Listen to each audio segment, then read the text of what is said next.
So this is my lockdown loft project that I've been working on during the pandemic.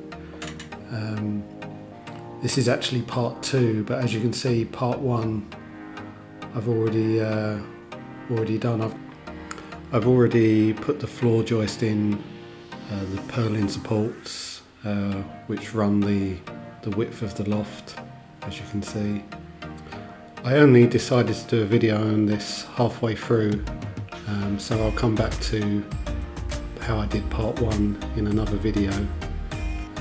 But for this one, I'm just going to concentrate on getting some new floor joists in that actually go under the eaves. As you can see here are the floor joists that are resting on the central supporting wall.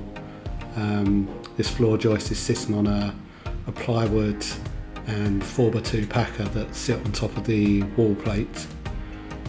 These packers are cut to fit between the ceiling joist.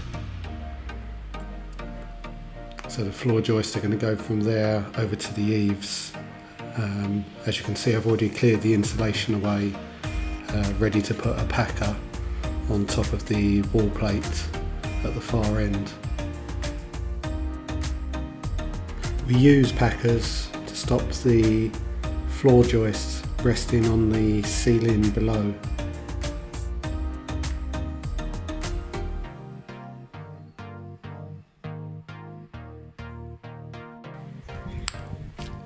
Here I'm just using a piece of 4x2 that I measured and cut to the width that I need for each packer, and I'm just using it as a template to mark out on some 20mm plywood, so I can cut several packers at once. We're using plywood instead of MDF because it doesn't compress with weight, and it's not as susceptible to moisture, which you might get in a loft.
To cut these packers, I'm using my Ryobi 1 Plus cordless circular saw.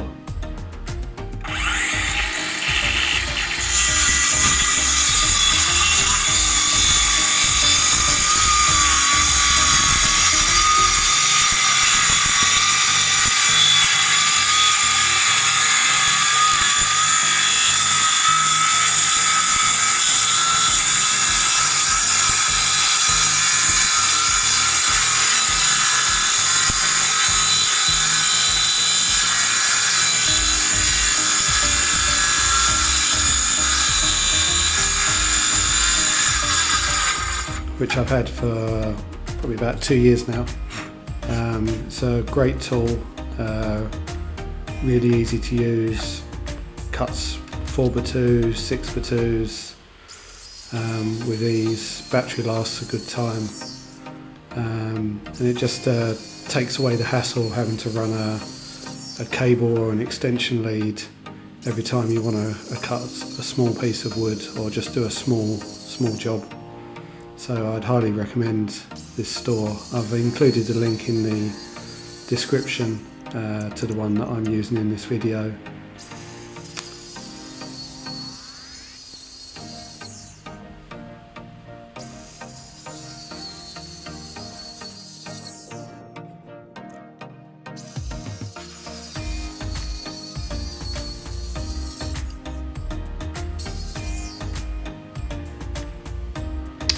Okay, here we have the packers, which you can see I've pre-drilled, and I've also put some screws in at an angle. This is so that when the packer goes on top of the wall plate, you can get the drill in to screw them down to the wall plate. They must be screwed down to the wall plate because we're going to be fixing the joist to these, so you don't want them to slide around.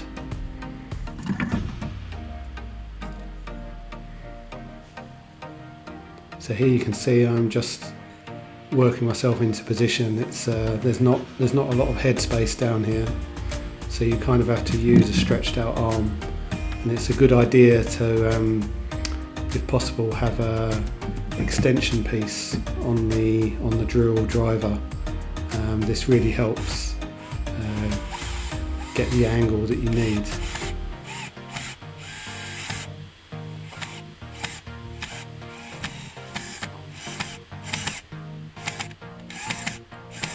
You can't really see it in the shot, but I've actually got a piece of board that I'm laying on that's resting on the ceiling joist.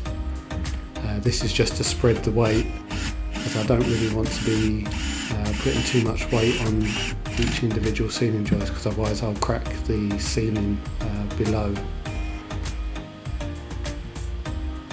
The idea is to try and get one or two ceiling floor joists in, and then put the weight on them as I do the rest of the packers across the loft.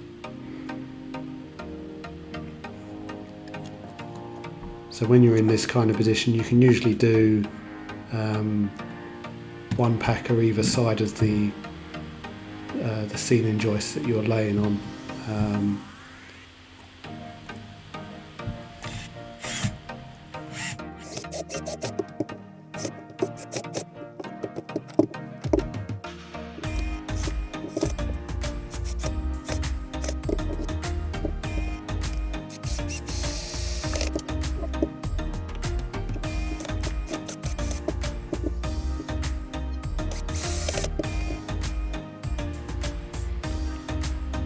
So because these screws are quite difficult to get at, you just want to make sure that each packer is flat on the wall plate. You don't want any movement. Before I put the packers on, I just brushed off any dirt or rubble that was on top of the wall plate, just to make sure that the packer goes down flat. You can obviously hear the drill skipping on the screws a little bit, but I managed to get them all the way down flat in the end. It gets easier, or you get better at it the more you do.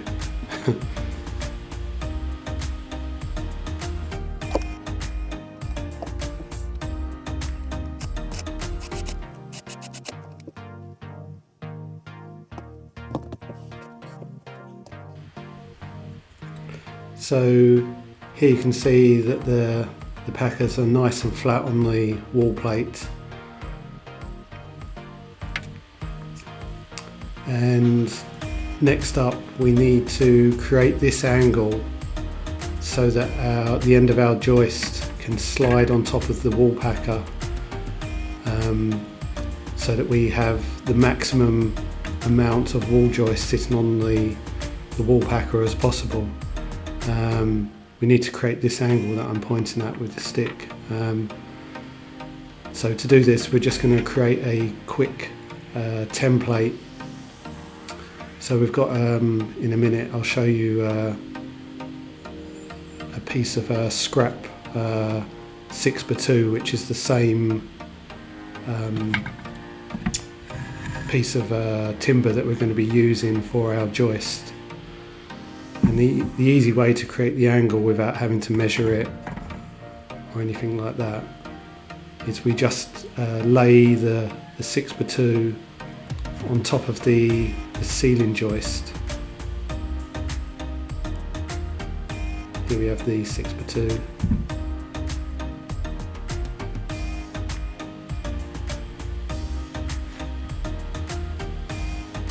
So I'm just laying it on top of the ceiling joist as far as it will go, push it as far as it will go to the underside of the roof.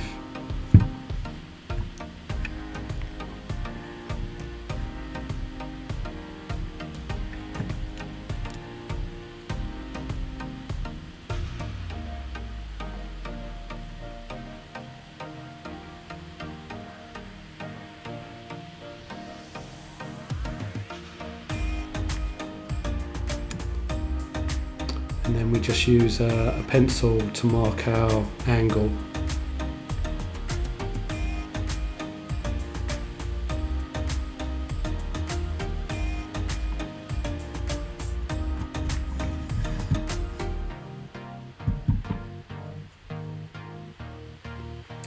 So this is the angle that we need.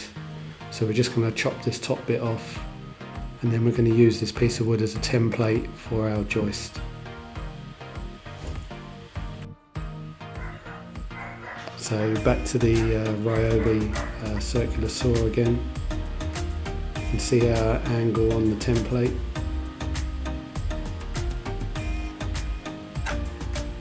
Just going to whiz this off.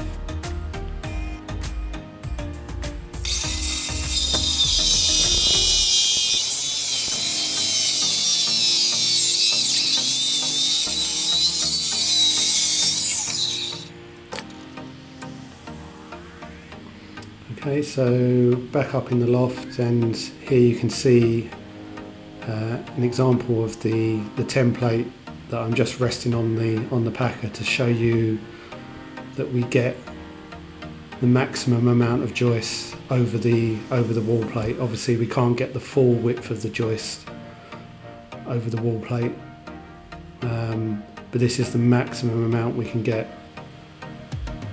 And you can see the 20mm space underneath the joist between that and the ceiling board. This gives us the space so that it doesn't press down on the ceiling board. Please don't forget to subscribe and stay tuned for the next part of this video.